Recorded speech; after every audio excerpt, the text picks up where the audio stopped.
ओम नमः शिवाय। जय भोलेनाथ। आप सभी का हमारे YouTube चैनल पर हार्दिक स्वागत है। आज की वीडियो में आप जानेंगे साल 2025 में हरियाली तीज का पर्व कब मनाया जाएगा, शुभ मुहूर्त, पूजा विधि, व्रत महत्व और पौराणिक कथा। सनातन परंपरा में सावन मास के शुक्ल पक्ष की तृतीया तिथि को पड़ने वाले हरियाली तीज त्योहार का बहुत ज़्यादा धार्मिक महत्व माना गया है। नागपंचमी से 2 दिन पहले मनाए जाने वाले इस पर्व को मुख्य रूप से राजस्थान, मध्य प्रदेश, उत्तर प्रदेश आदि में मनाया जाता है। हरियाली तीज के दिन महिलाएं भगवान शिव और माता पार्वती की पूजा करके सुख सौभाग्य की कामना करती हैं। तो आइए जानते हैं अखंड सौभाग्य का प्रतीक माने जाने वाले इस पावन पर्व की तारीख, शुभ मुहूर्त, पूजा विधि और इससे जुड़ी मान्यताओं के बारे में विस्तार से जानते हैं। पंचांग के अनुसार इस साल सावन शुक्ल पक्ष की तृतीया तिथि 26 जुलाई को रात्रि 10:41 पे आरंभ होकर अगले दिन 27 जुलाई रात्रि 10:41 बजे ही समाप्त होगी।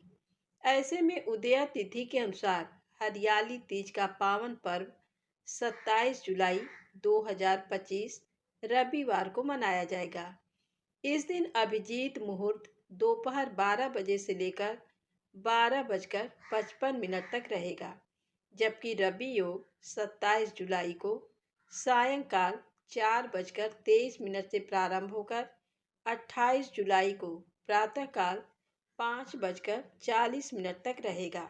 पौराणिक मान्यता के अनुसार हरियाली तीज को भगवान शिव और माता पार्वती के पुनर्मिलन का पर्व माना जाता है। मान्यता है कि भगवान शिव को पाने के लिए माता पार्वती ने कठिन तप किया था, जिससे प्रसन्न होकर महादेव ने हरियाली तीज के पावन पर्व पर ही उन्हें अपनी पत्नी के रूप में स्वीकार किया था। कुछ ऐसी ही कामना लिए विवाहित स्त्रियां सुखी दाम्पत्य जीवन और कुंवारी कन्याएं मनचाहा जीवन साथी पाने के लिए हरियाली तीज का व्रत करती हैं। हरियाली तीज पर भगवान शिव और माता पार्वती से मनचाहा आशीर्वाद पाने के लिए सूर्योदय से पहले उठें और स्नान ध्यान करके तन मन से पवित्र हो जाना चाहिए। इसके बाद इस व्रत को विधि विधान से करने का संकल्प करें। पूरे दिन व्रत रहने के बाद शाम के समय 16 श्रृंगार करके सबसे घर के ईशान कोण में एक चौकी पर पीले रंग का कपड़ा बिछाएं और उस पर शिव और पार्वती माँ का चित्र अथवा मूर्ति स्थापित करें। इसके बाद भगवान श्री गणेश का ध्यान करें और अपनी पूजा और व्रत को सफल करने की कामना करें। इसके पश्चात भगवान शिव और माता पार्वती की पुष्प, फल, मिष्ठान आदि से विधि पूर्वक पूजा करें। फिर तीज व्रत की कथा कहें या सुनें। पूजा के अंत में आरती अवश्य करें। हरियाली तीज पर सुख सौभाग्य को पाने के लिए भगवान शिव और माता पार्वती के साथ घर के बड़े बुजुर्गों का आशीर्वाद लेना बिल्कुल ना भूलें। हरियाली तीज पर भगवान शिव और माता पार्वती की कृपा पाने के लिए उनकी पूजा और व्रत करने के साथ आप इस दिन दान के जरिए भी पुण्य फल प्राप्त कर सकती हैं। हिंदू मान्यता के अनुसार हरियाली तीज के दिन 16 श्रृंगार से जुड़ी चीजों का दान करने पर शुभ फलों की प्राप्ति होती है और व्रत करने वाली स्त्री के जीवन में सुख सौभाग्य हमेशा बना रहता है। यदि आप पूरी सामग्री दान न कर पाएं तो अपने सामर्थ्य के अनुसार सुहागिन महिला को चूड़ी, बिंदी, मेहंदी आदि दान कर सकती हैं। इसके अलावा इस दिन अन्न और धन दान का भी महत्व माना गया है। आइए सुने हरियाली तीज व्रत से जुड़ी पौराणिक व्रत कथा। हरियाली तीज का त्योहार सुहागन महिलाओं के लिए विशेष महत्वपूर्ण होता है। इस पर्व का संबंध भगवान शिव और देवी पार्वती से है। मान्यता है कि देवी पार्वती की तपस्या से भगवान शिव प्रसन्न हुए थे और इसी दिन ही माता पार्वती को उनके पूर्व जन्म की कथा भी सुनाई थी। इसलिए इस व्रत का संबंध शिव पार्वती के मिलन से है। एक समय की बात है, माता पार्वती अपने पूर्व जन्म के बारे में याद करना चाहती थी, लेकिन उन्हें कुछ याद नहीं आ रहा था। ऐसे में भोलेनाथ देवी पार्वती से कहते हैं कि हे पार्वती, तुमने मुझे प्राप्त करने के लिए 107 बार जन्म लिया था, लेकिन तुम मुझे पति रूप में ना पा सकी। लेकिन 108वें जन्म में तुमने पर्वतराज हिमालय के घर जन्म लिया और मुझे वर रूप में प्राप्त करने के लिए घोर तपस्या की। भगवान शिव कहते हैं कि हे पार्वती, तुमने अन्न जल का त्याग कर पत्ते खाए, सर्दी गर्मी एवं बरसात में हजारों कष्ट सहकर भी अपने व्रत में लीन रही। तुम्हारे कष्टों को देखकर तुम्हारे पिताजी बहुत दुखी थे। तब नारद मुनि तुम्हारे घर पधारे और कहा कि मुझे भगवान विष्णु ने भेजा है। भगवान विष्णु आपकी कन्या से अत्यंत प्रसन्न है और वह उनसे विवाह करना चाहते हैं। मैं भगवान विष्णु का यही संदेश लेकर आपके पास आया हूँ। नारद जी के प्रस्ताव को सुनकर पार्वती के पिता खुशी से भगवान विष्णु के साथ विवाह के लिए तैयार हो गए। नारद मुनि ने भी भगवान विष्णु को ये शुभ संदेश सुना दिया, लेकिन जब ये बात पार्वती को पता चली तब वह बहुत दुखी हुई। पार्वती ने अपने मन की बात अपनी सखी को सुनाई। तब सखी ने माता पार्वती को घने जंगल में छुपा दिया। जब पार्वती के गायब होने की खबर हिमालय को पता चली तब उन्होंने खोजने में धरती पाताल एक कर दिया, लेकिन पार्वती का कहीं पता नहीं चला, क्योंकि देवी पार्वती तो जंगल में एक गुफा के अंदर रेत से शिवलिंग बनाकर शिव जी की पूजा कर रही थी। शिव जी ने कहा, हे पार्वती, इस प्रकार तुम्हारी पूजा से मैं बहुत प्रसन्न हुआ और तुम्हारी मनोकामना पूरी की। जब हिमालय राज गुफा में पहुंचे तब तुमने अपने पिता को बताया कि मैंने शिव जी को पति रूप में चयन कर लिया और उन्होंने मेरी मनोकामना पूरी कर दी है। शिव जी ने मेरा वरण कर लिया है। मैं आपके साथ केवल एक शर्त पर चलूंगी कि आप मेरा विवाह भोलेनाथ से करवाने के लिए तैयार हो जाएं। तब हे पार्वती, तुम्हारे पिताजी मान गए और विधि विधान सहित हमारा विवाह हुआ।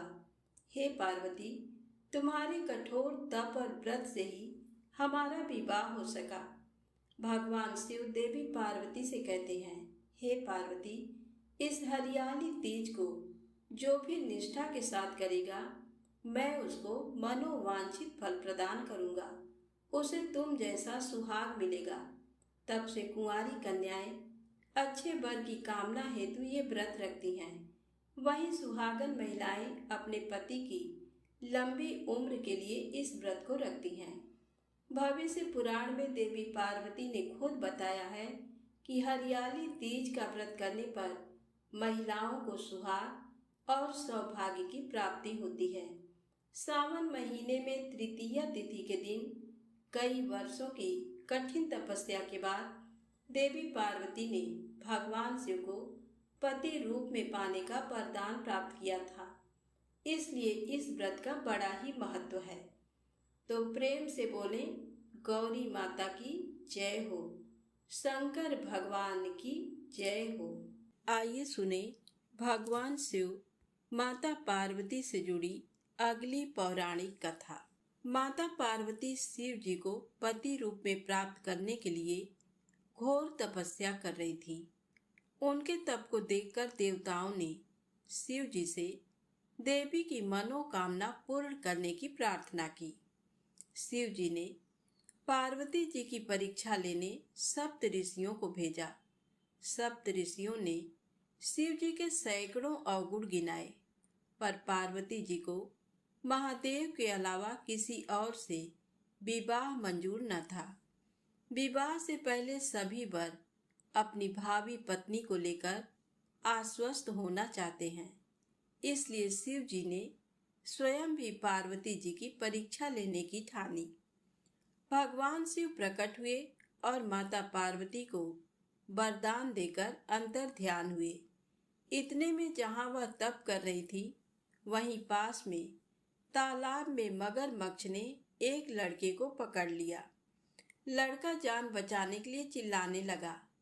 पार्वती जी से उस बच्चे की चीख सुनी न गई। द्रवित हृदय होकर वह तालाब पर पहुंची। देखती हैं कि मगरमच्छ लड़के को तालाब के अंदर खींचकर ले जा रहा है। लड़के ने देवी को देखकर कहा, मेरी ना तो माँ है ना बाप, ना कोई मित्र ही। माता, आप मेरी रक्षा करें। पार्वती जी ने कहा, हे ग्राह, इस लड़के को छोड़ दो। मगरमच्छ बोला, दिन के छठे प्रहर में जो मुझे मिलता है उसे अपना आहार समझकर स्वीकार करना मेरा नियम है। ब्रह्मदेव ने दिन के छठे प्रहर इस लड़के को भेजा है, मैं इसे क्यों छोड़ दूं? पार्वती जी ने विनती की, तुम इसे छोड़ दो, बदले में तुम्हें जो चाहिए वह मुझसे कहो। मगरमच्छ बोला, एक ही शर्त पर मैं इसे छोड़ सकता हूँ। आपने तप करके महादेव जी से जो वरदान लिया है, यदि उस तप का फल मुझे दे दोगी तो मैं इसे छोड़ दूंगा। पार्वती जी तैयार हो गईं। उन्होंने कहा, मैं अपने तप का फल तुम्हें देने को तैयार हूँ, लेकिन तुम इस बालक को छोड़ दो। मगरमच्छ ने समझाया, सोच लो देवी, जोश में आकर संकल्प मत करो। हजारों वर्षों तक जैसा तप किया है वह देवताओं के लिए भी संभव नहीं। उसका सारा फल इस बालक के प्राणों के बदले चला जाएगा। पार्वती जी ने कहा, मेरा निश्चय पक्का है, मैं तुम्हें अपने तप का फल देती हूँ, तुम इसका जीवन दे दो। मगरमच्छ ने पार्वती जी से तप दान करने का संकल्प करवाया। तप का दान होते ही मगरमच्छ का देह तेज से चमकने लगा। मगर बोला, हे पार्वती, देखो, तप के प्रभाव से मैं तेजस्वी बन गया हूँ। तुमने जीवन भर की पूंजी एक बच्चे के लिए व्यर्थ कर दी। चाहो तो अपनी भूल सुधारने का एक मौका और दे सकता हूँ।